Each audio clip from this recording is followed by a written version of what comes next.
कोल्हापूरमधून बातमी। कोल्हापूर जिल्ह्यामध्ये आतापर्यंत 68 सावकारांवर छापे टाकलेत। मोठी बातमी आहे सावकारांसंदर्भातली।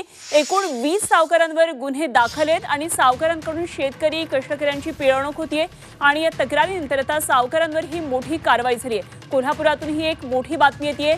सावकारी पाशातून शेतकऱ्यांची कशी सोडवणूक करता येईल त्या दृष्टीने एक महत्त्वाची कारवाई म्हणता येईल। तक्रारीनंतर सावकारांवर ही मोठी कारवाई झाली आहे। शेतकरी आणि कष्टकऱ्यांची पिळवणूक होत होती आणि अनेक तक्रारी प्राप्त झाल्या होत्या आणि त्यानंतर सावकारांवर ही मोठी कारवाई करण्यात आलेली आहे। कोल्हापूरमध्ये आतापर्यंत 68 सावकारांवर हे छापे टाकण्यात आलेत। 20 सावकारांवर गुन्हे देखील दाखल झालेले आहेत।